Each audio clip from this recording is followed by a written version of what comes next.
নতুন নিশ্চয়ই আপনাকে স্বাগতম। তো আজকে যে ভিডিওটা শেয়ার করব খুবই গুরুত্বপূর্ণ, শেষ পর্যন্ত দেখুন তাহলে বুঝতে পারবেন। সিকোয়েন্স অনুযায়ী একটা টিউটোরিয়াল তৈরি করতেছিলাম। ফার্স্ট সোলোডের ভিডিওটা আমি অলরেডি শেয়ার করে রাখছি, যারা না দেখছেন তারা দেখে নেবেন। এবং সেকেন্ড সোলোডে আজকে আমরা যেটা শিখবো সেটা হচ্ছে সাম, সামিফ এবং সাম ইফস। এই সাম, সামিফ এবং সাম ইফস তিনটারই তিন ধরনের কাজ। তো এই তিন ধরনের কাজ আমরা এই ভিডিওতে শিখবো। এখন আমরা প্রথমে দেখবো হচ্ছে সাম।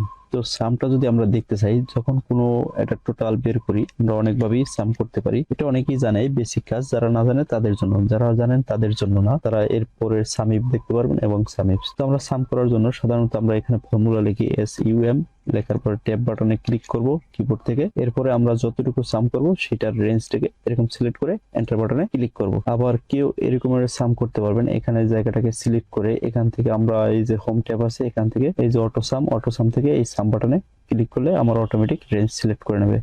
এখান থেকে আমরা এন্টার বাটনে ক্লিক করে দেবো। তো এই দুইভাবে শিখলাম। এখন হচ্ছে আর একটা সিস্টেম আছে, আপনি কিবোর্ড থেকে অল্টার ইকুয়াল বাটনে ক্লিক করলে একদম অটো হয়ে যাবে। এরপর এন্টার বাটনে ক্লিক করবেন, দেখুন অটোমেটিক আপনার সাম হয়ে গেছে। আবার অন্যভাবে করা যায়, যেটা হচ্ছে অনেকে এইভাবে করে, ইকুয়াল সাইন SUM লেখার পরে ট্যাব বাটনে ক্লিক করবেন, এখান থেকে এই রেঞ্জটাকে সিলেক্ট করে দেবেন। এরপর হচ্ছে ইস্টু, আপনার যদি বড় রেঞ্জ থাকে ইস্টু দেওয়ার পরে এখন আপনি যদি 1000 রেঞ্জ নিতে চান তাহলে এই কলাম নাম্বারটা হচ্ছে F, এখান থেকে F লেখার পরে আমরা যদি 1000 লিখে দিই তাহলে 1000 পর্যন্ত আমার রেঞ্জ সিলেক্ট করে নেবে অটোমেটিক। এখান থেকে যদি আমি 8 নাম্বার পর্যন্ত চাই সেক্ষেত্রে আমার 8 নাম্বার পর্যন্ত আসবে। এখানে যদি 9 নাম্বার পর্যন্ত চাই 9। তো আমার এখানে হচ্ছে 11, তো আমি 11 পর্যন্ত দিয়ে দিলাম। তো 11 দেওয়ার পর এন্টার বাটনে ক্লিক করব। তো এইভাবে আমরা সাম করতে পারি। তো সাম ফাংশনটা আমরা জেনে নিলাম যে কয়েকভাবে আপনার সাম ফাংশন করতে পারেন। তো আমরা আশা করি এই সাম ফাংশনটা আমাদের মনে থাকবে। এখন দেখবো হচ্ছে আমরা সাম ইফস। সাম ইফস হচ্ছে এরকমের যে এখানে আমার যে ভ্যালুটা আছে আমি একটা ক্রাইটেরিয়ার ভ্যালুটাকে আমি আলাদা করব।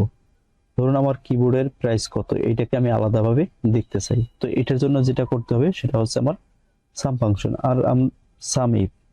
আর এই সাম ফাংশন দিয়ে আমরা টোটালটা বের করছিলাম। তো এই আলাদাভাবে দেখার জন্য সিঙ্গেল ক্রাইটেরিয়ার জন্য আমরা সাম ইফ ইউজ করব। তো আমরা এখান থেকে ফর্মুলা ডিলিট করে দিলাম, এখানে লিখবো equal sign SUMIF sum if. এরপরে আমরা কিবোর্ড থেকে ট্যাব বাটনে ক্লিক করব। এখানে আছে হচ্ছে রেঞ্জ। তো রেঞ্জটা হচ্ছে আমরা প্রোডাক্ট, এই যে কিবোর্ডের যে রেঞ্জটা আছে আমি এই রেঞ্জটাকে সিলেক্ট করে দিলাম। এখান থেকে কমা দেব, কমা দেওয়ার পর হচ্ছে ক্রাইটেরিয়া। তো ক্রাইটেরিয়া হচ্ছে আমার এই যে কিবোর্ড, এই কিবোর্ডের আমি প্রাইসটা দেখতে চাই। এরপর হচ্ছে দেব কমা। এরপর হচ্ছে সাম রেঞ্জ, আমি যে কিবোর্ডের সাম রেঞ্জটা করব এটা কোন রেঞ্জ থেকে আমি সাম করব বা যোগ করতে চাই, আমার এই প্রাইসেরটা যোগ করতে চাই।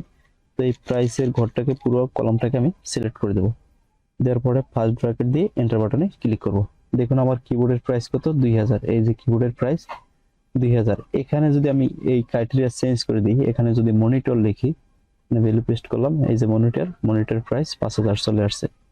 এখানে যদি আমি হার্ড ডিস্ক লিখি, এই যে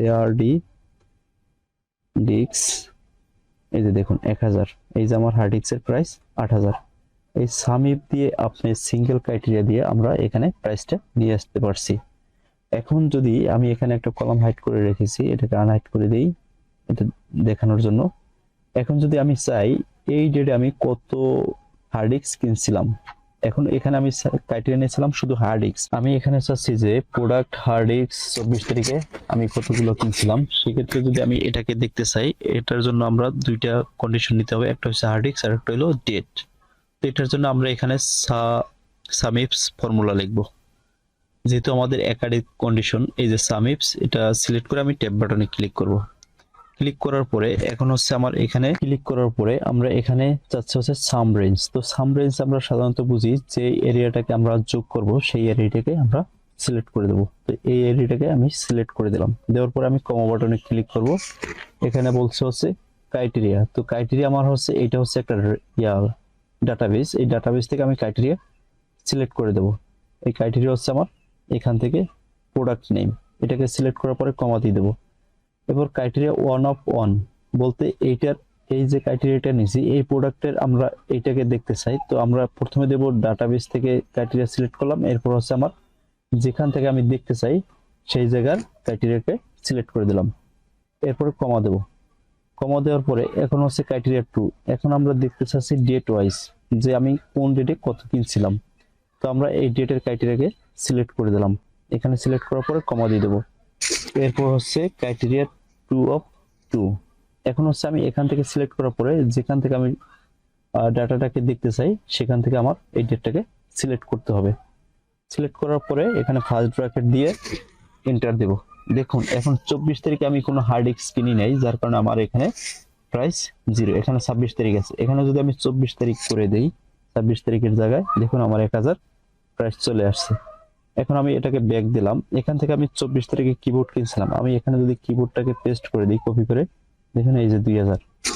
এখানে হচ্ছে কি সামিফস হচ্ছে একাধিক ক্রাইটেরিয়ার মাধ্যমে যখন আমরা কোনটা যোগ করে যোগফল দেখতে চাই, সেক্ষেত্রে আমার এখানে সামিফস লিখতে হবে। এখন যদি আমি এখানে আর একটা এখানে কিবোর্ড সেম জিনিসটাকে আমি এখানে পেস্ট করলাম। পেস্ট করার পরে এখানে যদি ডেটটাকে আমি 24 তারিখ করে দিই, দেখুন এখন 2 ডেটে আমার যদি কিবোর্ড সেল হয়, এখানে দেখুন 5000 আর 2000 7000, এখানে আমার টোটাল 7000 চলে আসছে।